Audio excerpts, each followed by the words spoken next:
gonna pull off up here and check these straps, make sure they're tight. Sounds good. We'll check the GoPros.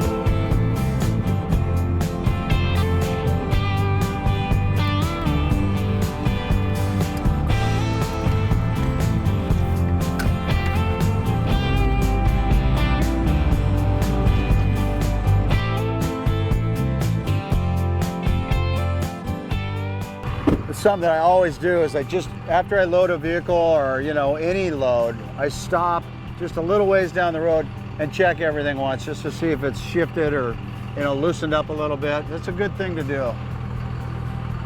Only takes a minute. It's already loose.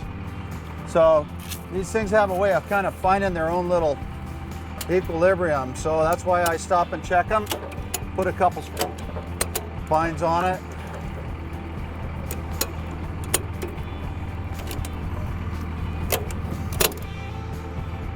Tighten her up. Just gives me peace of mind.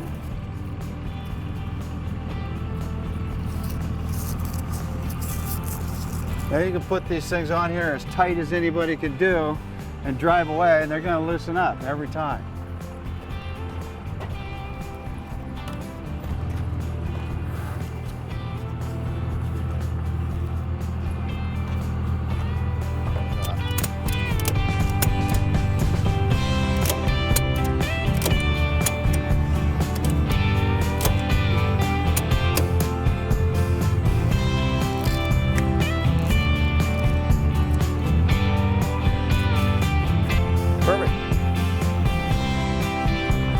All right, I feel better.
I got downtown Seattle here. Traffic wasn't too bad, but still, you got a lot of stuff going on when you get into these metropolitan areas. You're hauling a trailer. You can't be making quick lane changes, and people are doing all their things. So it's really good to kind of get in one lane, try to know the lane you need to be in, just stay in it. Keep your speed down. Pay attention, these guys out here doing all sorts of stupid stuff around you. Helps when you know where you're going, when you're in a city and you know how the freeways are working and running, but that's not always the case when you're running around all over the country. You get different places you've never been, or places you haven't been for a long time. So, but anyway, I'm going to be heading through town right now, going right through downtown Seattle.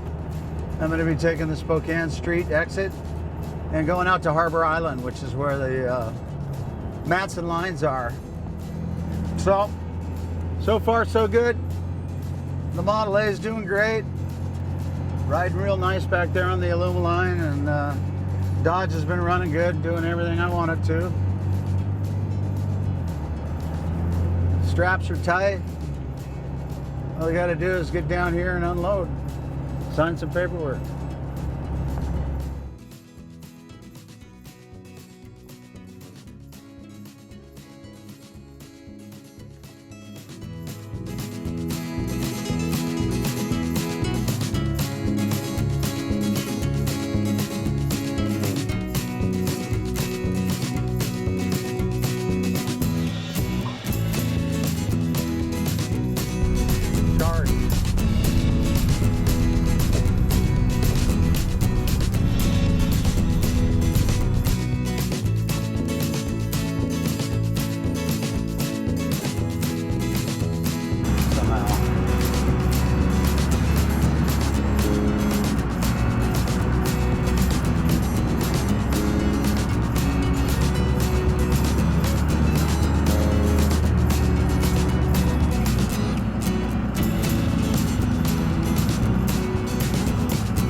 Steve informed me that there's no brake lines on a Model A.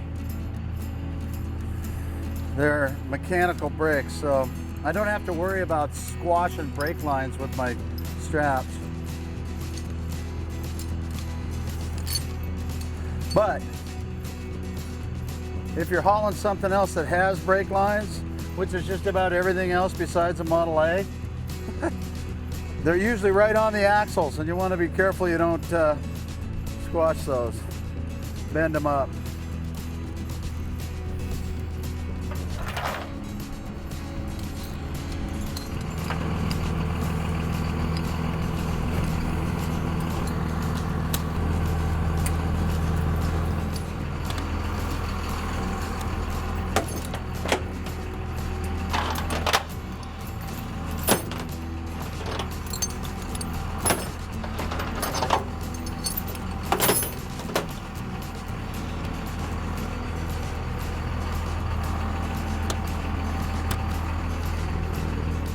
Starter.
So basically, I'm just trying to call Steve, and I would do that same thing to any customer, and just let him know the job is completed. His car's at the shipping lines. I got the bill of lading for him, no damage, everything's. Hey, buddy. Hey, just want to let you know I got everything taken care of. I dropped it off. I put a copy of the shipping receipt bill of lading, but they're going to mail you the official one when it's loaded. So I got a copy of this one. I put a copy in the car, and I'll make sure that I'll send this stuff to you or bring it up or whatever, so that you have all the stuff you gave me and the copy of the shipping receipt or bill of lading instructions. Communication is huge. That's one of the things that made me as successful as I've been, is because I communicate with the customers. I tell them, what's going on. They're not wondering. They're not worried. I call them. I tell them if I'm going to be a little late. If I got something changes or something came up, I always let the people know. Always let the customer know what's going on. So, man, everybody's got a phone. It's super easy to do, and it gets you a long way, and it's professional. Anybody that's any good, that's what they do. So you want to be good. You want to make some money. Have good communication, do a good job, do the best you can, and good luck with all the stuff you're doing. Keep following, and again, don't forget, I want you to subscribe to my my YouTube channel, Snort and Bore, and we'll see you on the next one. We're going to do a bunch. Check you later.